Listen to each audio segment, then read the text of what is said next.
We are back at our microinjection site the next day, and we have had reports from her having checked on them during the time that almost all of the caps, except for one, went up within 18 hours. And so when she got up early this morning to check, they were all gone except for one.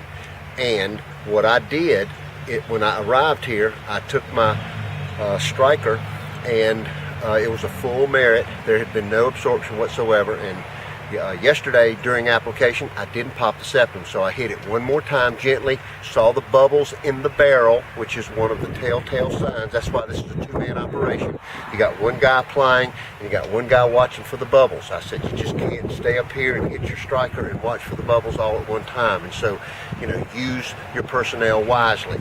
Always program in the cost of a return visit unless you bargain with the homeowner to pull them themselves, and if there's nothing toxic, that might be acceptable. Otherwise, you're going to need to come back, and had I not come back here, I wouldn't have been able to reseat that last capsule, and within 20 minutes it was up. And so now let me get my protective gear on. I've got my hard hat with my shield, I've got my latex gloves that I've got to work at to get them on and get them seated real good. And I've got long sleeves on, got my knee pads and shorts covering my legs, and the recommended extraction technique is twist and pull with one hand, shading the other hand like this to prevent any kind of spray back, because you've got a pressurized capsule.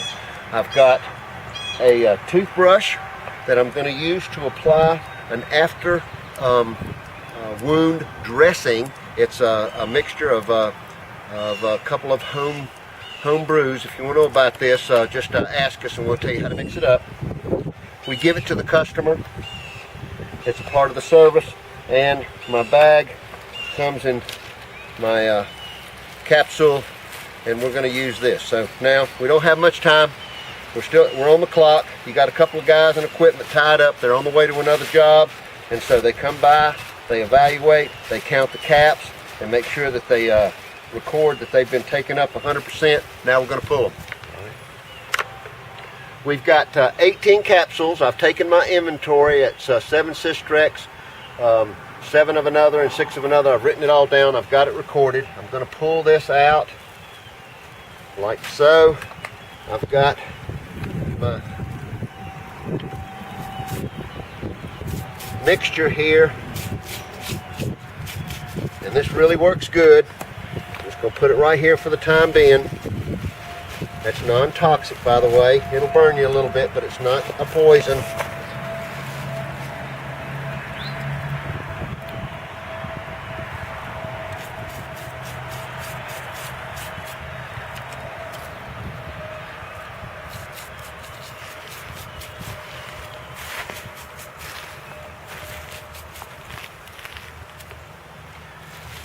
This was the capsule that I had to strike this morning with an extra tap, and it's seated, and as you can see, it's all the way up. I have no evidence of leakage. I think I'm in good shape.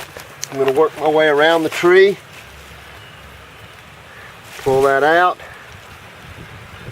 put that in, and what we recommend is the owner come out here and do this every other day for a couple of weeks until the mixture that we've given them is exhausted. And by then the tree will have already begun to compartmentalize and heal itself up.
Okay, I've got a cap stuck there, so I have, in preparation for that, brought a pair of little small crescent wrench.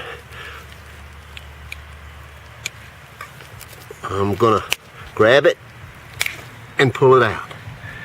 And it has not collapsed, it's still in good shape, but I just had to hit it a little hard to get it seated, and I had 100% uptake.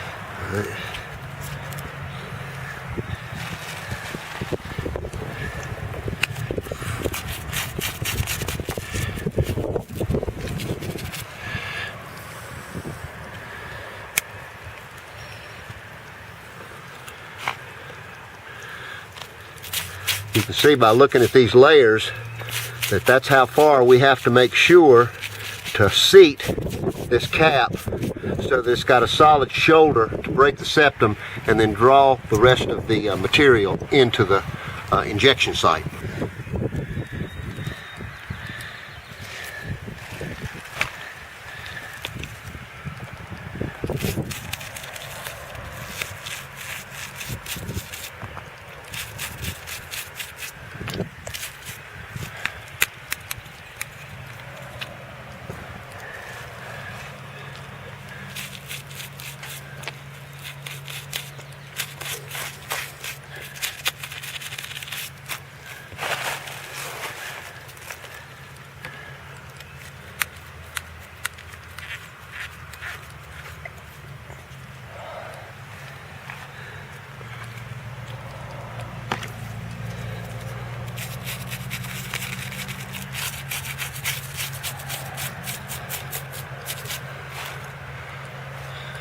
One quick note, there's a couple ways you can put this type of treatment together to make it cheaper for you and your customer, and that is when they pull the caps. And you must remember that if you want them to do that, you have to be prepared at the time of injection and application to give them a container that you have prepared especially for them for the wound dressing, a pair of latex gloves, and a written set of instructions that tells them to get a toothbrush to scrub it into the wound and apply it every other day until the material is been exhausted.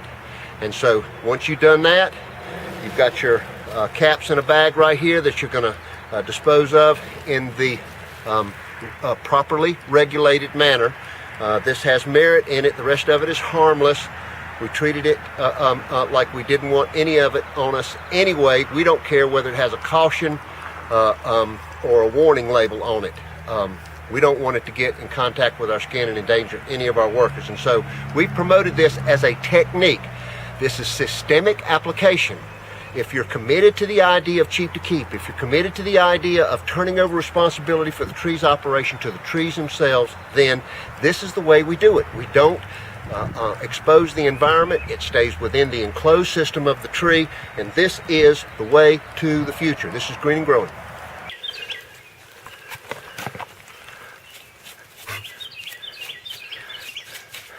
Now, many people have asked me, they don't like this method of treatment because it puts holes in the tree. Here's another one right here.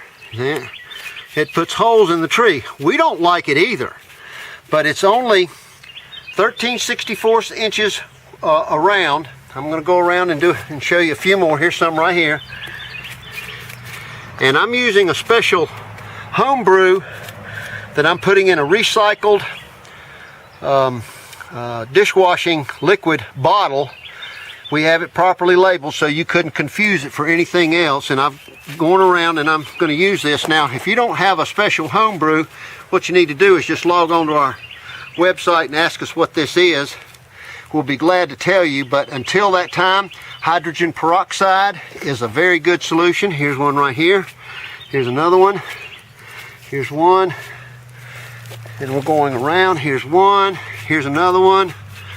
And these holes will heal up. It takes time, especially if the tree is compromised. Now, we're going to give you an overall of this tree in a picture-in-picture so that you'll know what we're talking about.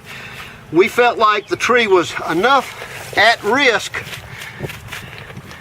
that we ought to do this, even if it meant invading it with some holes and damaging it a little bit, because it's very close to the house. As you can see,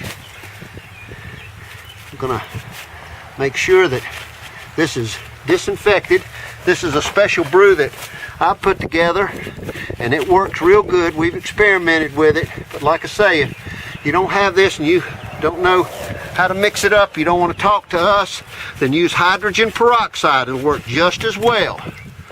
Almost just as well. I'd use it instead if I didn't have this. And then I'm around here. I've got another hole there. And as you can see, this tree is doing good. Now, we're being called back for an inspection because these holes started bleeding. And the reason they're bleeding is the tree is compromised. It